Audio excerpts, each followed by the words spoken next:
आज हम देखेंगे डस्की स्किन पे मेकअप ट्यूटोरियल। ये ट्रांसफॉर्मेशन बहुत ही सुंदर था। Let's see how we started. Like just keep minimalistic, normal, not so whitey whitey, like normal, or like normal मतलब जो होना चाहिए थोड़ा सा subtle and soothing that I can say, not so too brighty thingy ऐसा, ठीक है? ठीक है। Whenever I've done brighty thingy, it always backfire. I look like a very different person. I can't take it. I wanted to show you ये जो real conversation थी मेरी और मेरी क्लाइंट के बीच में, क्योंकि हर मेकअप शुरू करने से पहले एज अ आर्टिस्ट बहुत ज़रूरी है कि आप अपने क्लाइंट से उनका फीडबैक लो, उनको कैसा मेकअप चाहिए और अगर उन्होंने पास्ट में कोई भी मेकअप कराया है तो वो कैसा निकला है, उसमें कोई भी प्रॉब्लम्स रही हों या कुछ भी जो उनको इस वाले मेकअप में नहीं चाहिए। मैं चाहती तो मैं कॉन्वर्जेसन को एडिट भी कर सकती थी, म्यूट कर सकती थी, लेकिन जो बडिंग मेकअप आर्टिस्ट है उनके लिए बहुत ज़रूरी है, स्पेशली मेरे साथ जो असिस्टेंट्स जाते हैं वो यही देखते हैं कि मैम क्लाइंट के साथ कैसे बात करती हैं, क्लाइंट को हैंडल कैसे करना है। ये सारी चीज़ें जो हैं हम अपने मेकअप कोर्स में भी सिखाते हैं, but I wanted to show you all here the real unfiltered conversation. So सबसे पहले हमने स्किन प्रेप करने के बाद मैंने सेटाफिल का मॉइस्चराइज़र लगाया था। I started with very dark concealer for her colour correction. मैंने यहाँ पे कोई भी रेड, पीच, कुछ भी ऑरेंज करेक्टर नहीं यूज़ किया है। इनके काफ़ी डार्क सर्कल्स थे और काफ़ी जो स्किन थी वो थोड़ी सी हाइपर पिगमेंटेड थी, बट ये एक ही बार अगर आप देखोगे कि अगर राइट शेड ऑफ कंसीलर आप यूज़ करते हो ना, जस्ट विथ सिंगल लेयर, अभी देखो स्किन टोन एकदम इवन आउट हो चुकी है। जैसे कहते हैं ना, सफ़ेदी करने से पहले इट इज़ इम्पॉर्टेंट कि आप अपने प्राइमर, पुट्टी, ये सब कैसे करते हो।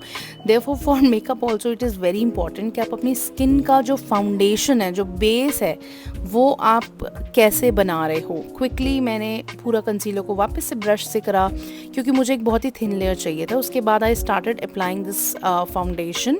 अब इस पॉइंट पे ऑनेस्टली बताऊं तो मुझे लगा था कि शायद ये फाउंडेशन थोड़ी सी इनके लिए लाइट है और यहाँ पे हम कोशिश कर रहे थे कि स्किन टोन में तो रखें ही, बट ऐसे क्लाइंट्स को ना अगर आप कुछ भी डार्क या बहुत ही मतलब आउट ऑफ द बॉक्स दे दोगे या बहुत ही स्पॉटिंग वाला दे दोगे ना, जो बहुत दूर से ही चीज़ डिटेलिंग दिखेगी, उनको नहीं पसंद आएगी। ठीक है, this is how I know कि इतने सारे क्लाइंट्स को टैकल करके मुझे इतना समझ आ गया कि जिनको नेचुरल चाहिए उनको बहुत सॉफ्ट लुक चाहिए होती है। तो जी फाउंडेशन थोड़ी सी वाइटी लगी, इसीलिए मैंने इनसाइड कॉस्मेटिक्स का मीडियम टोन का एक कंसीलर है वो मैंने लगाया और फटाफट से ब्लेंड किया एंड क्विकली आप देख लो इनका मतलब इतना सुंदर हाइलाइटिंग भी हो गई है, बेस भी सेट हो गया है। और यहाँ पे मेरा अभी मैं जब एडिट कर रही थी तो मैंने देखा literally 5 minutes I have spent on just blending the base and the foundation and the concealers and everything. ये तो मैं फास्ट फॉरवर्ड करके और काफ़ी कट करके दिखा रही हूँ।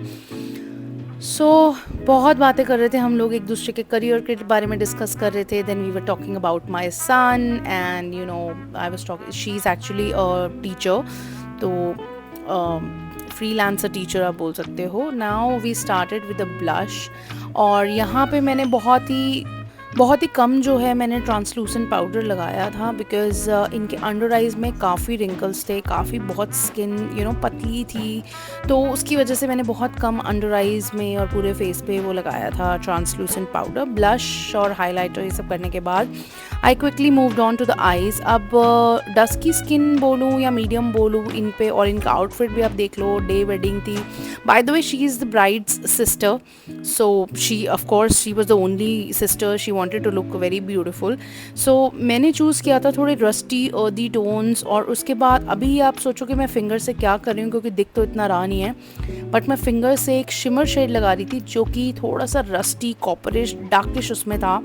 अब उसका रीज़न ये है कि जब मैं इसमें गोल्डन शेड लगाऊंगी ना, अभी देखना इसके बाद जब मैं गोल्डन लगाऊंगी तो वो बहुत ऐसा मतलब एकदम पैची या बहुत ही ऐसा नहीं लगेगा कि उनको लगेगा यार ये तो बहुत गोल्डन गोल्डन हो गया। नहीं नहीं नहीं नहीं, बिकॉज आई टोल्ड यू ऐसे जो क्लाइंट्स होते हैं उनको बहुत सॉफ्ट लुक चाहिए होती है।